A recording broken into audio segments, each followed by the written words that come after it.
this is a review of the first episode. Hang on 1 second, share screen.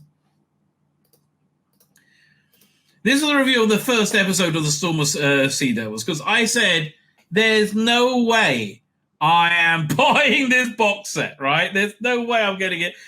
Essentially, they had quite a clever idea. And they had Harry Sullivan and a new companion called something Cross. What's her name? Naomi Cross. So you first met them in, I think, Unit Nemesis, one of the more recent Unit series with Kate Lethbridge-Stewart. And then, and you weren't sure how they got there. And then they traveled around a bit with the Seventh Doctor. I think I think the Unit stuff was the middle of their story. They traveled around with the Seventh Doctor. I think that was the end of their story. And now the final thing is the beginning of their story. Right? So the problem is this. That diversity, inclusion, DEI, essentially, means they really want to have more black people in Doctor Who. Now, I'm not really that opposed to that. Look, the demographics of England are racially different from what they were in 2024 than what they were in 1963. I can see that, right? And I think we've seen naturally over time more of a multicultural presence in Doctor Who, right up until when Jodie arrived, right? Yeah, when it came back in 2005, nobody blinked that Mickey was dating Rose, right? Whereas when Kirk kissed Uhura, it was a big deal, right? It was a really, really genuinely huge deal. So, yeah, I mean, look, yeah, attitudes have moved on. Attitude has changed. The trouble is this, though. Being a minority means there's less of you. And when there's less of you, there's a smaller pool of everything, including actors. And what's her name? Eleanor Crooks. I'm sure she's a lovely person. I just don't think she's good enough. She every time I hear her, and I started off with, I went in with an open mind, right? I started off with the first Unit box set. Every time I heard her, I wasn't convinced, right? It seemed too stagey, right? It just didn't seem like she had the acting chops to pull it off. Also, physically speaking, she would never be cast as a companion, right? She's a very big, large woman, and that's fine. But here, can I find the one with? See if I can find the one with Sylvester McCoy where you have a picture of them together, and it's genuinely terrifying. Unit Nemesis, was it this one? Let's have a look. So this one, yeah. So they showed up in these Unit Nemesis series. Hang on, is this the one? Let's see behind the scenes, backstage. Yeah, look, she's towers over, and again, I'm not giving her a hard time, but she literally towers over the rest of the cast. You know, companions need to be somewhat sexy, right? They just do, and like I don't want to tell you, she just looks like a brick shithouse. Right? I don't think she would be cast as a companion. Whoever this is at the front probably would be, maybe, yeah. But again, it's like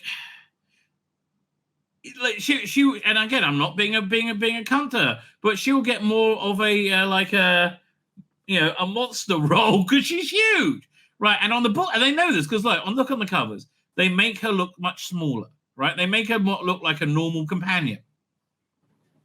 And it's nothing to do with the skin color, other than they had to have they wrote this character as being a black character, and they just didn't have a big enough pool of talent to be able to get this this character working, essentially, right? So anyway, I decided I wasn't getting this box set. The quality of the Fourth Doctor range has really been in the toilet, right, for a long time. Everything that Nick Briggs is not doing is not very good, frankly. All right, that for me. So here, let's go back. Let's see what last time Second Doctor, Fourth Doctor stuff was any good. Yeah, this whole series with Neresh Hughes was unremarkable and unmemorable. Yeah, I can't think of one story in them where I said, yeah, let's go back to that. And they wheeling out the Weeping Angels to like try and get you to buy it. Then he had a bunch of solo ones.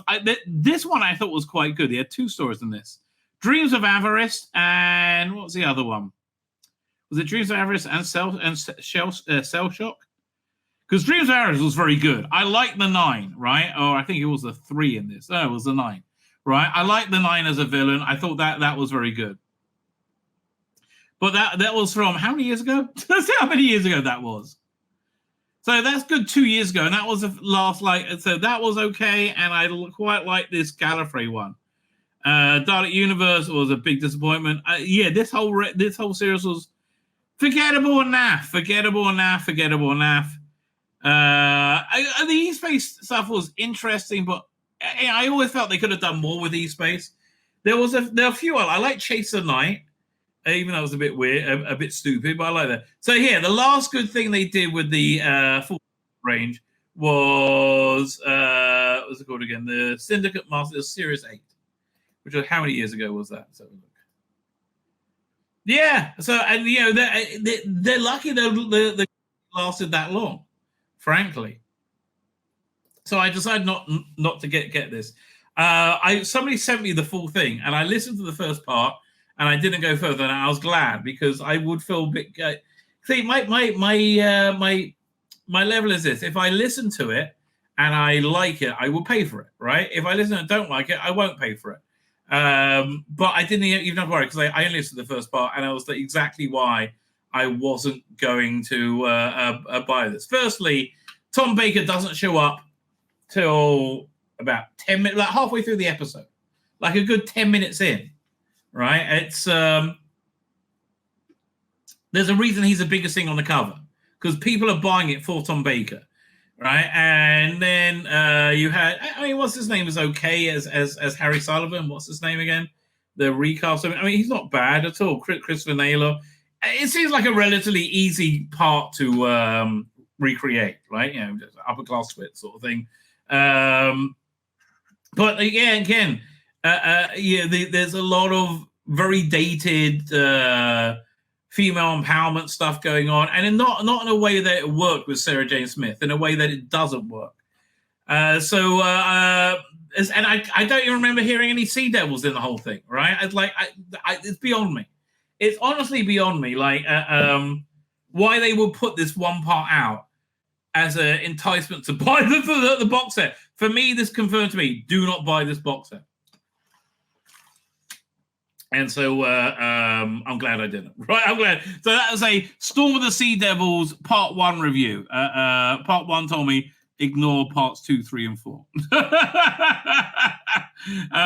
Essentially. Yeah, look, and it's always sad when Big Finish doesn't do a good job.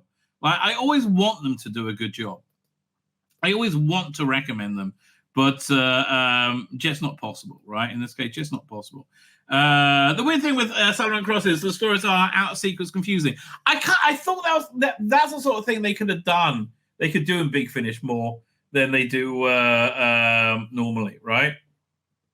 So how would I rate? Yeah. It fails on Eleanor Crooks, I'm afraid, right? It fails on her lack of ability as an actress. Don't know what to tell you. I don't know any way of sugarcoating that, right? I do not know any way of sugarcoating.